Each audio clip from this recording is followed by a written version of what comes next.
Today in cloud gaming news, we have a lot to talk about Google Stadia, but before we dive into that, I want to quickly mention an update about the upcoming PlayStation Plus Premium tier. For those unaware, this is the new PlayStation Now, PlayStation Plus revamp that's been in the works for quite some time.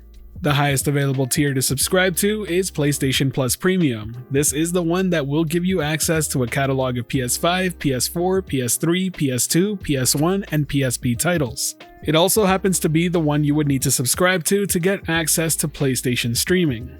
Now, what's important today is that we have official confirmation that games from both the PS1 and PSP era can include trophy support. As of right now, this is an optional thing for developers to implement, and the titles that have confirmed trophy support include Ape Escape, Hot Shots Golf, IQ Intelligent Cube, and Siphon Filter. Truth be told, this is actually a pretty neat surprise. Being able to do this sort of thing is something that Sony filed a patent for way back in the day, but it's great to see it now in practice. It provides an even greater incentive to go and check out these classic titles, especially if you're a big trophy hunter. In addition to this, it's also been revealed that the classic titles will have certain options that will certainly come in handy for anyone playing on a modern day TV. For example, CRT filters to give you that old school feel, as well as modern day filters to just try and bring it up to par with what we've come to expect. Based on screenshots that have leaked out, it does look that there is some upscaling to HD resolutions as well, which is always a nice plus. But the most important feature to me has to be both the rewind and save state feature, so you can go back and fix any issues that you made throughout your gameplay.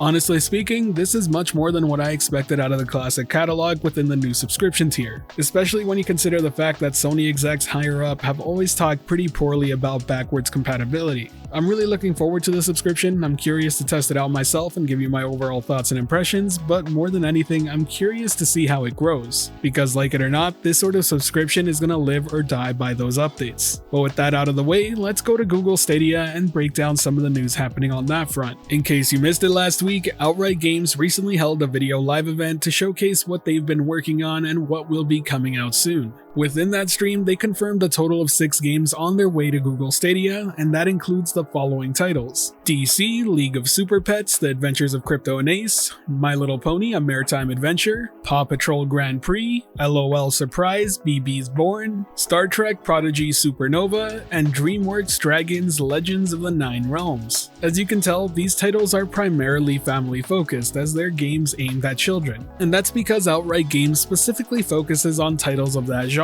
It seems like more and more Stadia really wants to capture that audience, which is both good and bad depending on how you look at it. I would categorize myself into the core gamer audience, so I'm not going to sit here and tell you that I'm excited about these titles because I probably won't ever check them out, but I can easily see that for those with kids, this would be a pretty big deal because there are a lot of big licenses here involved. At the end of the day, it may not be games targeted toward me or even to you, the viewer, but it is reaching an audience, and I doubt Outright Games and Google Stadia would be this committed to each other if it wasn't. In other Stadia related news, we got confirmation that AT&T will be providing 505 Games Control Ultimate Edition to stream for AT&T customers using Google Immersive Stream. It's powered by the very same tech that Stadia uses, except it has the AT&T branding attached. This is the second game they add in addition to Batman Arkham Knight, but this is the first time that both titles will be fully playable on AT&T service using mobile touch controls, be it on your phone or tablet device. Forbes.com contributor Chris Holt went on to actually have a Q&A with both AT&T and Google execs about the overall service. And I wanted to share a couple of very interesting quotes coming from Dov Zimring, head of product at Google Immersive Stream for Games. Following the reveal of Immersive Stream for Games at the Google for Games Developer Summit in March, we saw a lot of interest from studios big and small around the industry through our interest forum. While those discussions are ongoing, you can expect to see a new Immersive Stream for Games customer launching soon.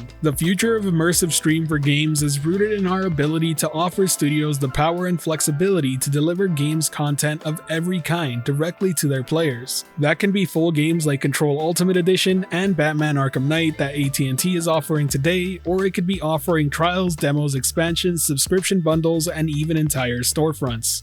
It's exciting to imagine the future of possibilities here, and even more so to be a part of making them a reality. Those two statements open up a variety of interesting discussions to be had. First off, who's the next immersive stream for games customer? It seems like somebody else has signed up, and we should be seeing it relatively soon. If I had to take a guess, it's probably going to be another ISP provider or cell phone company. But when we throw the second statement into the mix, it reminds me of the Business Insider leak that happened not too long ago. This is the one that stated that Google was primarily shifting their focus away from Stadia and putting it toward immersive stream for games. It went on to say that Capcom was actually in talks with Google to actually allow some sort of web-based demo system for their games online. This wouldn't mark the first time that Capcom uses Google's tech. After all, they do have a few titles on Stadia such as Resident Evil 7 and 8. It'll be super interesting to find out who exactly this partner is, and hopefully we won't be waiting too long. Now moving on from Stadia news, let's talk about general cloud gaming news, and this has to do with EA possibly being in talks for a sales or a merger. In an industry where consolidation seems to be happening left and right, this isn't too big of a surprise. According to Jeff Keighley, he's heard from 4 sources that Electronic Arts was ready and set to merge with NBC, but it ended up falling through in the last month. It's also been said that EA's even been in talks with the likes of Amazon, Apple, and Disney. Notably, Sony, Microsoft, and Google were not brought up in this list.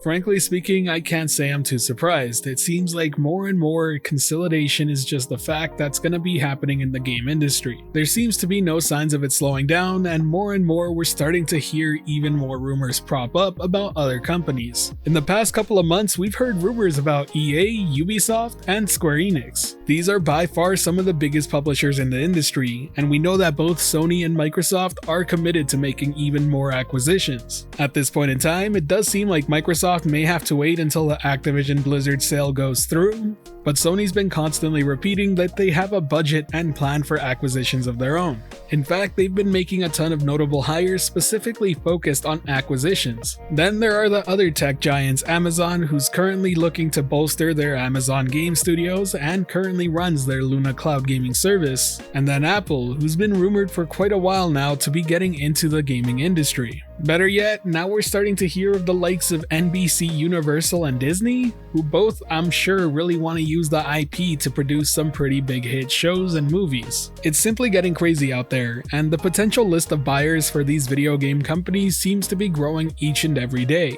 To wrap up this news day, I want to ask you a question. Who do you think EA will end up merging or being acquired by?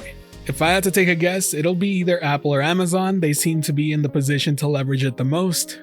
Not only do they have ties with gaming with Apple Arcade and Amazon Luna, but they both offer a subscription video on demand service. That's just my opinion though, let me know yours down below. Now if you enjoyed this video or found it helpful at all, be sure to hit that like button as it really does help the channel out, and if you're wanting more content like this, be sure to subscribe and hit that notification bell as well. As always, thanks for watching. This has been the Virtual Cloud, giving you the latest and greatest on everything cloud gaming related, and until next time, I'll catch you in the clouds.